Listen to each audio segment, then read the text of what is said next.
이상한 점을 발견하고 카타부를 마셨습니다.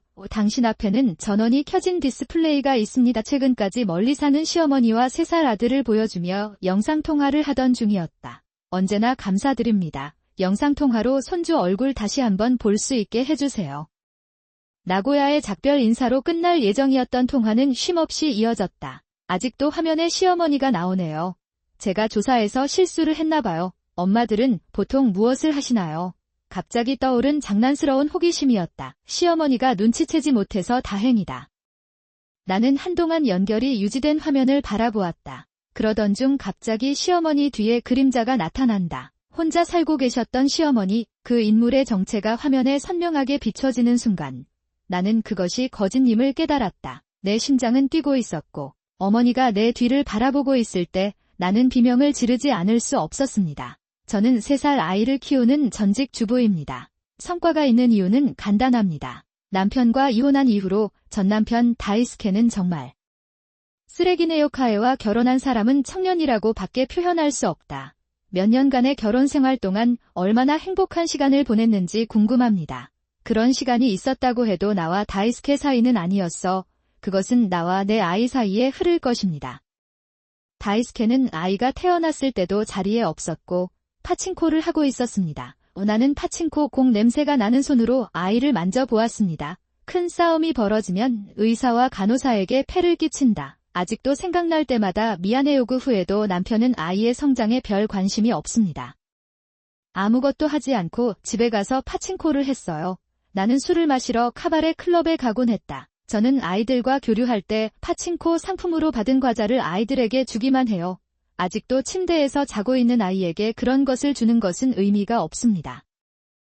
만약 그런 사람이 일을 했다면 금액은 다소 늘어났을 것이다. 다이스케가 오락에 쓰는 돈은 모두 내가 번 것이다. 아무리 화를 내도 지갑에서 현금을 계속 꺼내는 편이다. 돈이 없으면 집에 틀어박혀 술만 마신다. 물론 이혼도 여러 번 생각했지만 다이스케는 그녀는 내가 왜 ATM을 포기해야 하지? 라며 고집을 부리며 이혼을 거부한다. 나였더라면 다이스케의 눈앞에서 사라져 인생을 다시 시작했을지도 모른다. 아니요. 하지만 자녀가 있는 한 그것은 어렵습니다. 우리 부모님은 이미 돈이 너무 많아서 변호사를 고용할 돈이 없습니다. 기댈 곳이 없어 그래서 눈물을 참으며 어린아이를 유치원에 보냈습니다. 낮에는 사무실에서 일하고 밤에는 간식을 먹으며 수면 시간을 줄였습니다. 결과적으로 약간의 돈을 잃는다고 하더라도 말이죠. 그런데 시어머니가 그런 엉뚱한 삶에서 우리를 구해주셨어요. 그날 다이스케는 나오이나코에게 최악의 말을 던졌다. 돈은 어디에 있습니까? 실수하지 마십시오. 나는 여자를 망쳤습니다. 이쯧쯧. 당신은 쉽게 흥분하고 아이들 때문에 굶어 죽습니까? 일단 아이를 내려놓을 테니까 50만 엔 정도 주세요. 그러면 괜찮을 거예요. 이 사람은 도대체 무슨 생각을 하고 있는 걸까? 그는 나뿐만 아니라 여자와 아이들에게도 어떤 식으로든 진심이 없습니다. 내가 왜 당신을 속였는지 모른 척해야 합니까? 나는 돈도 없는데 내 아이의 삶에 무슨 관심이 있습니까? 마치 자신의 더러운 욕망으로 아기를 만들어 쓰레기통에 버리는 것과 같습니다. 처리해. 당신은 책임감이나 죄책감이 없습니다. 내가 격렬하게 반대하더라도 다이스케에게 상처를 줄 리가 없다. 그 사람은 내 말을 듣지 않고 내 가방과 서랍 속을 뒤진다. 이 사람과 더 이상 함께 할 수 없어요. 누구에게 연락해야 할까요? 그때 문득 누군가가 떠올랐다. 저 사람은 다이스케의 어머니야. 다이스케의 나쁜 행동으로 인해 그들의 관계는 상당히 정상적이지만 결혼에 관해서는 딱 한 번 인사를 했어요. 나중에 아이가 태어났을 때 나는 그에게 편지를 보냈습니다. 그 문제에 대해 내가 이야기할 수 있는 유일한 사람은 나와 그토록 얕은 관계를 맺고 있는 시어머니뿐이다. 잘못하면 시어머니도 다이스케만큼 나쁜 성격을 가질 수 있다. 그러나 그것은 이미 부정적인 삶이다. 더욱 부정적이 될 위험에 대해 걱정할 수 없습니다. 조금이라도 긍정적으로 변할 가능성이 있는 경우 나는 막연한 희망을 품고 시어머니에게 전화를 걸었습니다. 시어머니는 인사를 마치고 다이스케에 대해 묻자 깊은 한숨을 내쉬셨다. 그 여자는 아직도 그대로예요. 그러다가 한동안 침묵이 흘렀다. 사실 아이가 태어났을 때 편지에 답장이 없어서 시어머니가 다이스케에게 전화를 했더니 실패했어요. 나는 그런 일을 하는 사람들과 엮이고 싶지 않다는 것을 어쩐지 알았습니다. 결국은 별로인 것 같아요. 그때는 포기할 뻔했어요. 그것에 대해 내가 할 수 있는 일은 아무것도 없었다. 나는 그 아들과는 아무 관계도 맺고 싶지 않고 내 귀여운 손자를 위해서다. 잠시 휴식을 취하겠습니다. 시어머니의 말씀에 눈물이 핑 돌았습니다. 아직까지 구체적으로 어떤 일을 하게 될지는 들어본 적이 없습니다. 하지만 마지막으로 누군가 내 편이 되어준 게 언제였나요? 어쨌든 내일 거기 갈 테니 다이스케를 집에 가두도록 했죠. 시어머니는 그렇게 말하고 전화를 끊었다. 당신이 여기 있어서 기쁘지만 당신은 무엇을 할 계획인가요? 걱정이 되었지만 시어머니 말대로 하고 다이스케를 지켰다. 오늘 하루 종일 집에 있으면 몸을 없앨 돈에 대해 생각할 것이다. 그런 나쁜 말을 하고 싶지는 않았지만 이런 짓을 하지 않으면 다이스케가 또 나가버릴 것 같았다. 아마 효과가 있을 거야. 그러다가 정오 직전에 시어머니가 오셨고 다이스케는 그녀를 보았습니다. 바바는 왜 나오나요? 그는 불평하고 나를 노려보았다. 그 이유는 제가 가장 잘 알 것 같습니다. 시어머니는 오랜만에 다이스케를 바라보며 기가 죽고 침울한 표정을 지었습니다. 말하다 그러다가 가방에서 낮잠을 자고 이혼 소송을 제기했습니다. 나는 어떤 글이 적힌 종이 한 장을 꺼냈다. 이 봉투에는 300만 엔이 들어있습니다. 아버지 장례를 위해 사지 못한 분들을 위해 상속 재산의 일부를 포기하는 것은 너무 길어서 오그라들게 됩니다. 이 돈은 내가 줄 테니까 아이와 이혼하세요. 그리고 그는 다시는 나타나지 않았고 그의 아이들과도 아무 관계도 맺지 않았습니다. 돈 달라고 하지 말고 이 3가지를 약속해 주세요. 이것을 요약한 제약입니다. 여기에 이름과 반을 누르고 원하는 곳으로 가세요. 시어머니가 어떻게 하실지 전혀 몰랐어요. 나는 시아버지의 유산의 일부를 다이스케에게 주는 것을 반대해서 시어머니를 멈추기로 결정했습니다. 그것은 그런데 시어머니가 나를 보더니 고개를 가로젓는다. 다이스케는 시어머니가 찾아왔을 때 기분이 안 좋았다고 말했는데 진심이었나요? 기쁜 마음으로 이혼 서류를 작성하고 그리고 제한 양식을 읽지 않고 제 이름을 다 입력했을 때 찻잔의 내용물을 확인하고 일어섰습니다. 좋아요. 분명 300만 개 있을 겁니다. 착한 아이야. 이제 너는 나에게서 해방될 수 있다. 금반으로 돈도 못 버는 너 같은 여자와 단절돼서 기쁘다. 그렇다면 기껏해야 아이와는 괜찮을 것 같아요. 다이스케는 그렇게 말하고 기쁜 마음으로 집을 나갔다. 시어머니가 집에 오신 지 30분도 채 안 됐어요. 내가 정말 다이스케와 헤어진 걸까? 별로 실감은 나지 않지만 어쨌든 시어머니께 감사하고 사과해야겠습니다. 엄마 정말 고맙고 미안해요. 나는 어머니가 나에게 돈을 주실 것이라고는 전혀 예상하지 못했고 그것은 아버지의 유산이었습니다. 꼭 갚을게요. 그러자 시어머니는 나에게 손바닥을 가리키며 가만히 있으라고 다시 고개를 저었다. 내가 말했잖아. 아마코를 위해 피부를 벗긴 것뿐이라고. 솔직히 말해서 당신만 아니었다면 난 당신을 도와주지 않았을 거예요. 애초에 다이스케처럼 쓰레기에게 속는 사람들은 뭔가 문제가 있는 것 같습니다. 그리고 그 아이 말은 나에게 닿지 않는다. 오직 돈과 법만이 의미를 갖고 있기 때문이다. 걱정하지 마십시오. 어머니에게서 그런 시어머니를 얻을 필요는 없습니다. 나는 아들에게 다가가 안녕 인사를 하고 잠시 동안 놀아주었다. 나는 시어머니에게 현재 상황에 대해 물었다. 아무래도 시어머니는 시아버지가 돌아가신 이후로 시댁에서 혼자 살고 계시다고 합니다. 이것은 다이스케가 자신의 유일한 아들이라는 사실 때문에 일어났습니다. 15분 정도 잡담을 하고 나니 시어머니가 일어나서 나에게 말을 걸기 시작했다. 그럼 곧 집에 갈게요. 다이스케와 내가 헤어진 이후로 당신은 아마 나를 다시는 볼 수 없을 것입니다. 이제부터 그 여자에게 빼앗긴 시간을 만회하고 행복해지세요. 시어머니의 말씀이 나에게 큰 타격을 줄 때 나는 집으로 돌아가 소속감을 느끼려고 노력합니다. 나는 본능적으로 그에게 기다려달라고 요청합니다. 아직도 어떻게 감사해야 할지 모르겠습니다. 게다가 다이스케와의 인연을 끊었다고 해서 어머니와의 인연도 끊을 필요는 없다. 괜찮으시다면 우리와 함께 살고 싶으신가요? 지금 생각해보면 꽤 뻔뻔한 제안인 것 같다. 다이스케와 헤어지기 위해 돈을 지불했다던 거 하면서 집세를 덜 내겠다는 뜻으로 받아들여질 수 있다면 이상할 것이다. 이노다 시어머니가 그렇게 나쁜 물은 없었던 것 같은데 감사합니다. 그러나 그는 함께 사는 것을 좋아하지 않았습니다. 나에게 감사할 수 있는 건 귀여운 손주들을 잘 키워주는 것뿐이다. 단순히 돈을 돌려준다는 문제가 아닙니다. 나는 당신이 동거에 관해 이야기할 만큼 친절하다는 것을 알고 있습니다. 하지만 난 내 집을 포기하고 싶지 않아. 내가 사는 이곳에 내가 와도 손주들의 장래를 생각하면 너무 시골이라 이대로도 괜찮습니다. 시어머니는 그렇게 말하고 집을 나갔고 그 이후로 계속됐다. 나는 거짓말처럼 편안한 삶을 살고 있었다. 내가 걱정하는 유일한 것은 시어머니뿐입니다. 시어머니 말이 맞는 건 사실이에요. 아들을 잘 키우는 것이 시어머니께 보답하는 길이라는 것도 이해합니다. 내가 다이스케와 헤어진 이유는 애초에 아들 때문이었다. 하지만 그 당시에는 내가 할 수 있는 다른 일이 있지 않을까 생각했습니다. 우연히 TV를 보다가 원격근무라는 단어를 듣게 되었습니다. 시어머니는 내 아들을 매우 걱정하셨습니다. 앞으로의 성장을 아들에게 보여주고 싶습니다. 그래서 시어머니와 영상통화를 하려고 컴퓨터를 사서 선물로 드렸습니다. 톤이 생각보다 빨리 시어머니께 선물을 드릴 수 있었어요.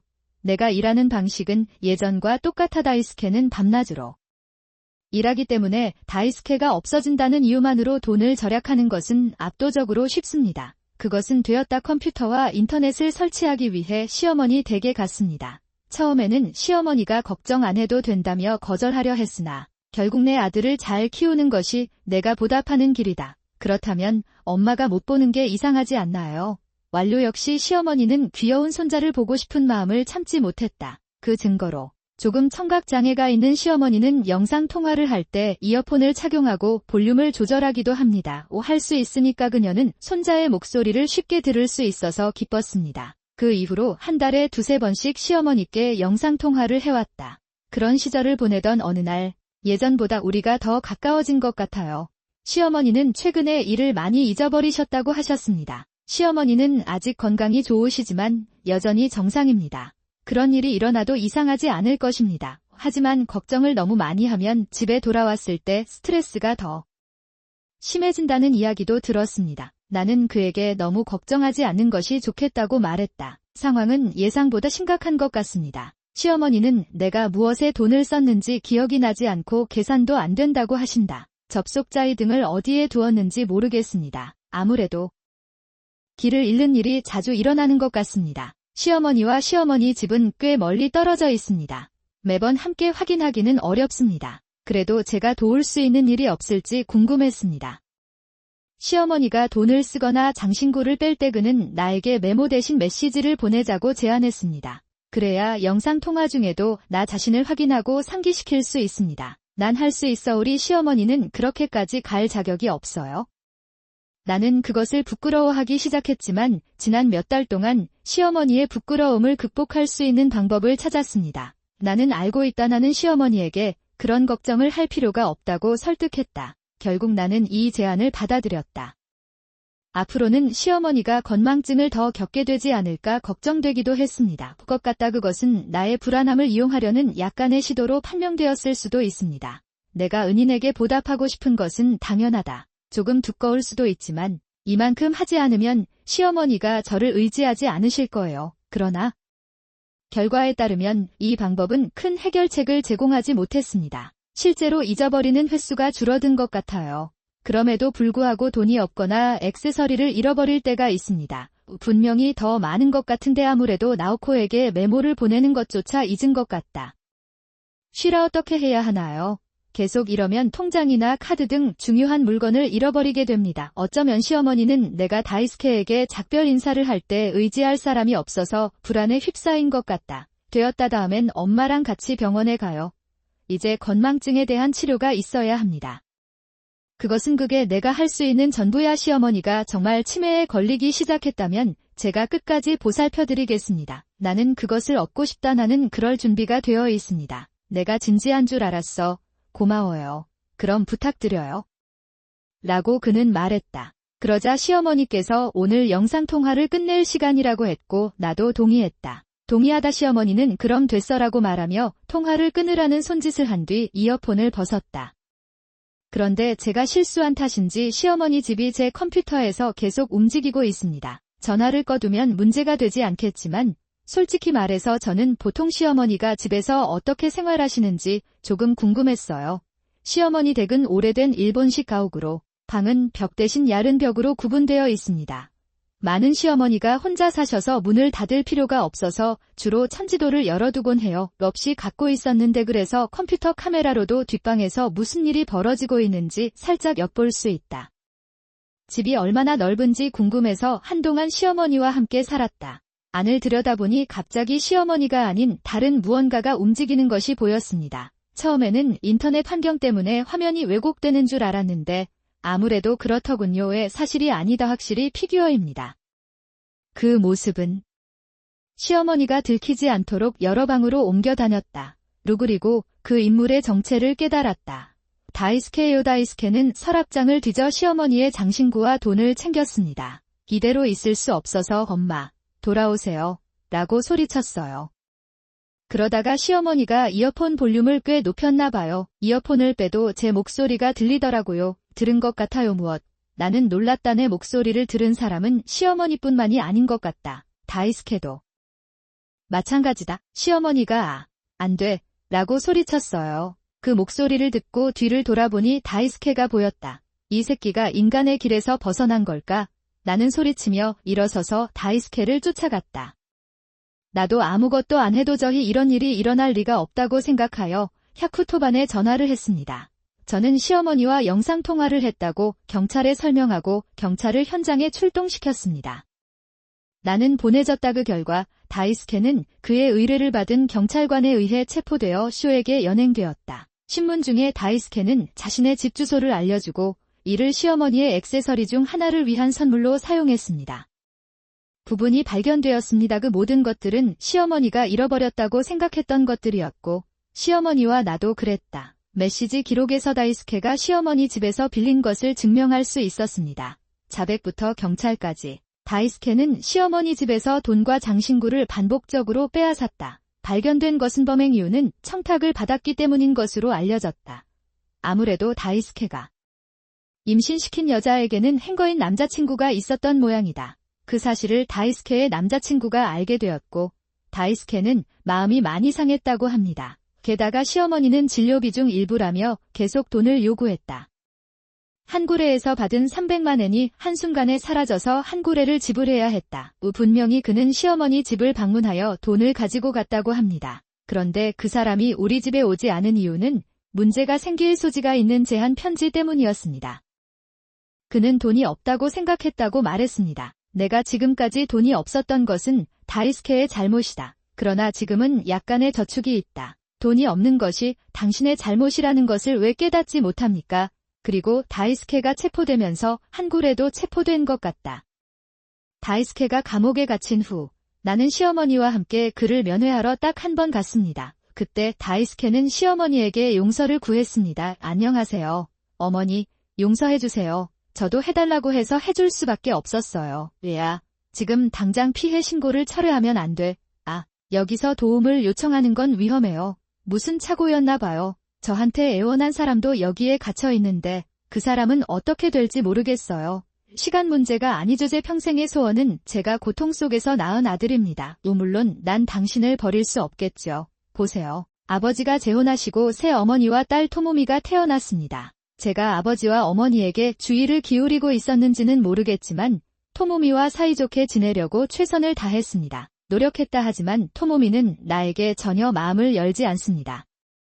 그러다가 1년쯤 지나서 어머니는 나무를 버리고 사라졌습니다. 그 후 토모미가 헤어진다는 소식을 들었을 때 나는 상상할 수 있는 모든 일을 했다. 그랬던 것 같은 느낌이 들어. 그녀의 아버지는 그녀를 어떻게든 정리하려고 노력했지만 아무런 노력도 하지 않았고 그녀는 동시에 고등학교를 졸업했다. 토모미도 사라졌다. 모든 것이 불행한 이야기처럼 들리기 시작했지만 솔직히 말해서 나는 현재의 삶이 싫다. 없다. 그녀의 아버지는 여자와는 운이 좋지 않지만 매우 따뜻하고 친절한 사람입니다. 토모미가 어머니를 걱정할 때 그녀는 자신이 견뎌야 했던 고난 때문인지 매우 약해 보였습니다. 그것은 다음과 같이 보였다. 그때에 비하면 지금은 훨씬 차분한 하루를 보내고 있어요.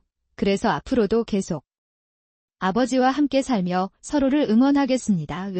나도 그렇게 생각하고 있었는데 운명은 나쁘다. 어느 날 아버지가 암 진단을 받으셨습니다. 회사 건강검진에서 가능성이 있는 것으로 진단되었으며 정밀검사 결과 3단계로 확인되었습니다. 방사선 치료, 눈 항생제 치료, 수술 등 가능한 모든 방법을 시도했습니다. 의사와 상담하고 보험이 적용되지 않는 약을 사용해 보았습니다. 그는 약의 부작용으로 고통받고 있는 아버지를 격려하기 위해 퇴근 시간을 내어 매일 아버지를 방문한다.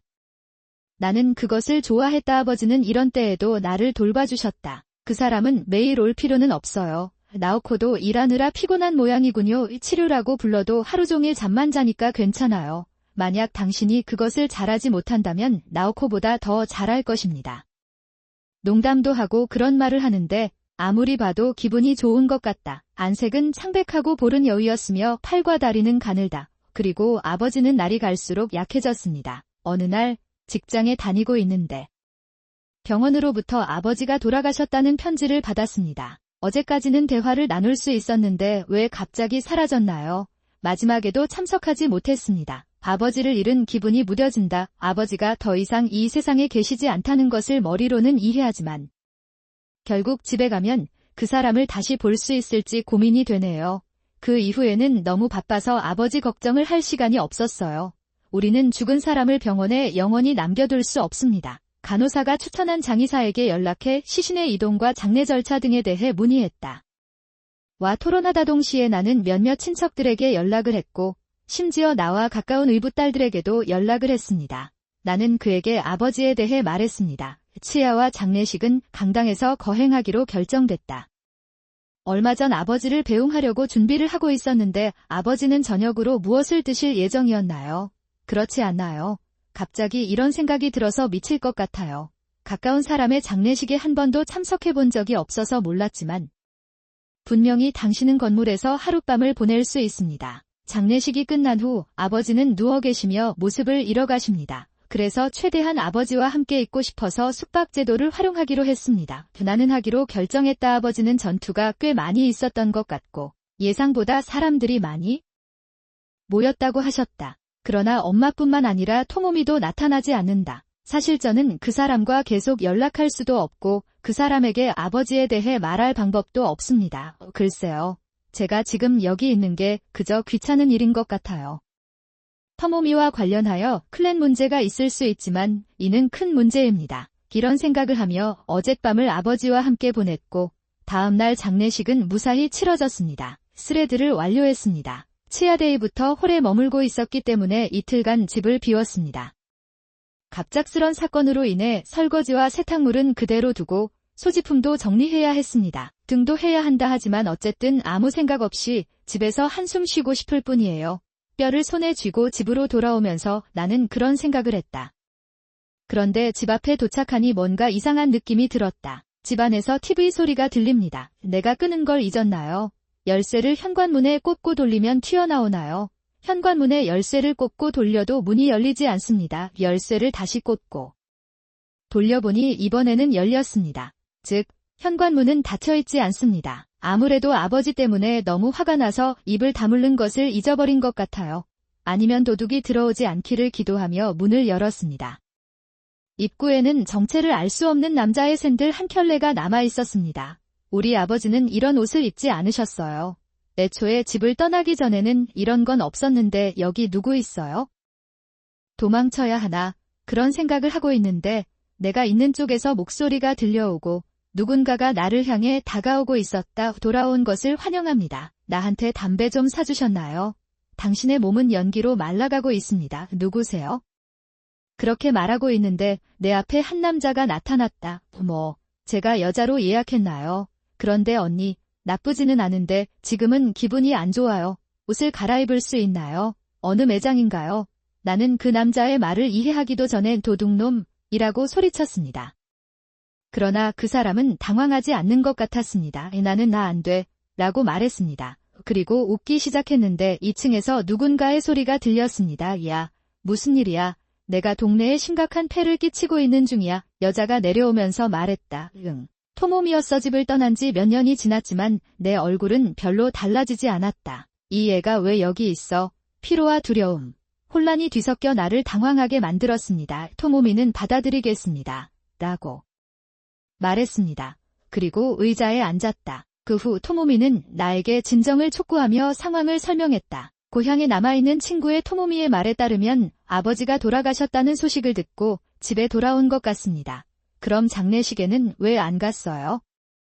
게다가 분명히 토미의 소유였던 가구가 집으로 들어왔습니다. 즉, 잠시 집에 들렀던 것과는 다릅니다. 그래서 나는 오늘부터 남자친구와 함께 이 집에서 살 예정이다. 이 집은 아직 남자다움이 조금도 없는 내 여동생에게는 너무 큰 것 같다. 갑자기 돌아와서 장례식에도 참석하지 않고 허락도 없이 이 집에서 살았습니다. 나는 그것에 대해 모른다. 무슨 얘기를 하는 건가요? 서둘러 떠나세요. 이 집에서 내 등을 돌린 건 너잖아. 그리고 쓸데없는 소리 하지 마세요.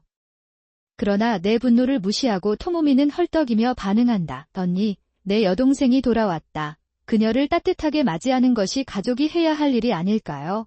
그리고 비록 혈연 관계는 아니지만 나는 그녀의 딸이므로 유산을 공유합니다. 계속할 권리가 있다. 언니가 집을 독점할 수는 없을까? 그렇게 말하고 토모미는 남자와 함께 웃고 있다. 결국 그것은 단지 돈을 위한 것입니다. 농담입니다. 그러나 상속권 문제는 부인할 수 없습니다. 이 집에서 내 등을 돌린 건 너잖아. 지금 나가세요. 하지만 상속권 문제는 확실히 부정할 수 없습니다. 나는 멍청한 여동생과 그 사람이 누군지 모르는 남자와 함께 살아야 한다. 거기 있지 않습니까? 무슨 일인가 하고 생각하고 있을 때 토모미가 다시 말을 이었다. 야, 그렇구나. 한 가지 언급하는 것을 잊었습니다.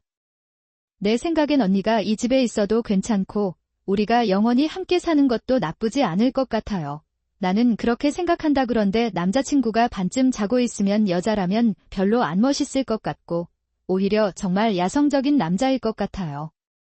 성적인 거니까 조심하세요. 내가 조언했으니까. 즉, 이 집에 머무르는 한밤중에 나에게 무슨 일이 일어나더라도 나는 동의합니다. 왜냐하면 그것은 그 사람은 나를 쫓아내려고 하는 것 같아요. 반항해서 집에 앉아있을까도 생각했지만 그 사람이 나에게 아무 짓도 하지 않았으면 좋겠다. 나는 가능한 한 많은 짐과 작은 물건들을 가지고 집을 떠날 수밖에 없었다. 근처에 혼자 사는 친구도 있는데 알려드리면 그 집에 묵게 해준다고 하더군요. 물론 그런 부분도 있겠지만 작은 입자로 방해하는 건 꺼려지거든요. 근처 역을 한참 걷다 보니 비즈니스 호텔이 보였다. 다리도 붓고 누워있고 싶은 마음도 강해요. 그래서 저는 비즈니스 호텔에 가서 미래에 대해 생각해보기로 했습니다. 직장에서 가족의 불행으로 인해 일주일의 휴가를 받았기 때문에 한동안 할 수 없었습니다. 했습니다. 그것은 것 같다. 그러나 엄마는 잘 지내지 못하고 떠났습니다. 하지만 아버지는 토모미야를 진심으로 자기 자식처럼 생각하셨습니다. 그렇기 때문에 아무리 나쁜 일이 있어도 토모미야를 버리고 그에게 작곡을 부탁하는 일은 절대로 하지 않을 것입니다. 더웠어요. 하지만 아버지는 내가 문제야. 토모미야에게 유치원 이야기를 꺼내면 거절당할 것이라고 생각하셨다. 어느 정도 상황이 진정될 때까지 기다리기로 한 것 같습니다. 하지만 결국 토모미야도 떠났기 때문에 팀을 이루지는 못한 것 같다. 이번 일로 보아 토모미야는 애초에 유치원 제도에 대해 몰랐던 거야. 아마도 알았더라면 상속권 문제를 꺼내지 않았을 겁니다. 토모미야에게는 조금 미안한 마음이 들었지만 아버지에게 폐를 끼치고 이번에 일어난 일은 용서할 수 없을 것 같습니다. 나도 어른이 될 수 없어. 그리고 그 일기장에는 나에 대한 내용도 적혀 있었다. 그건 나에 대한 사과였어. 나오코에게 엄마가 있으면 더 좋을 것 같아서 재혼했어요. 그녀는 토모미야를 남겨두고 증발하고 토모미야도 그녀를 제대로 이끌 수 없습니다. 그것은 그리고 무엇보다도 그는 항상 토모미야를 괴롭히고 있었고 그 결과 나오코에게 너무 많은 시간을 주고 있었습니다. 알았어요. 나오코에게 시간을 많이 주지 못했습니다. 수레를 말 앞에 놓는 것입니다.